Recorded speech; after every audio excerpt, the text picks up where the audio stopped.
Well, I went to my GP for my ankle and he said he wasn't happy with me breathing, so I went to the local hospital at his request to have my chest x-ray. They found out I had a collapsed lung, which they reinflated, but then I got sent for all the tests on my lung and they found out there was some form of abnormality. Mr. Woolley, the gentleman I seen at first, said it is a cancer and we're 99.9% sure it's cancer, but because of where it is, it's so close to your heart, we can't do biopsies. So basically you're going to have it removed. The anaesthetist said to John that he was going to use the robot, and we just sort of just looked at each other and went, robot? Because I've never ever heard of robotic surgery, because I honestly thought it was going to be this robot that was going to come in and operate on John. I didn't realise it's a robot over a bed, but Mr. Woolley was still going to do the surgery. I just thought a big metal thing would walk in the room and that'd be it, like, which I must admit I was very, very frightened of and thought, sure, not on.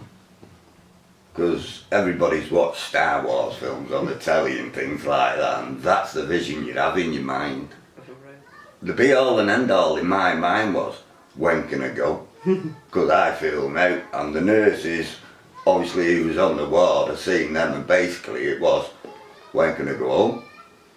So they said they'd have to see the doctors, which is understandable. Doctors come out, Mr. Woolley come out, they looked at me and went, we can't see any reason why he can't go. And my partner came, so, and when she walked in the ward, don't get comfy there, we're going home. John's got two little scars on his back there. One just a little bit lower down than his shoulder blade, and just a little tiny one under there. But the stitches, he had stitches in one of them, that was it. I had 2 stitches. In one of the scars. Which basically you think he's walked into a gate or a wall, because it was that small. Even when I went to local nurses to have the stitches removed, they asked, and I told them, and they looked as if to say, no, you've not had that.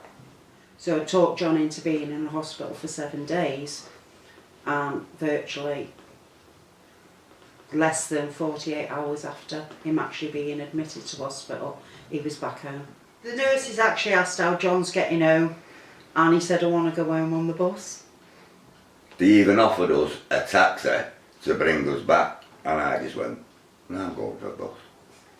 Because I didn't want to wait for the taxi to roll up, and Sue had told me, there's a bus due in 15 minutes. I thought, well, we'll get that one. And off we went, and she was right about the bus, got on the bus, come home. I didn't think I'd be able to play with my grandkids for at least 2 or 3 weeks, running around, they're only little, running around and doing what granddads do with grandkids.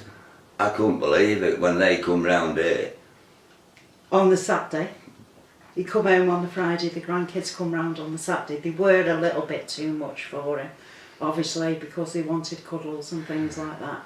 And John still was getting tired then. We knew he was going to get tired for a while. But the kids loved it because they could see him so quick. Fantastic. Absolutely grade 1.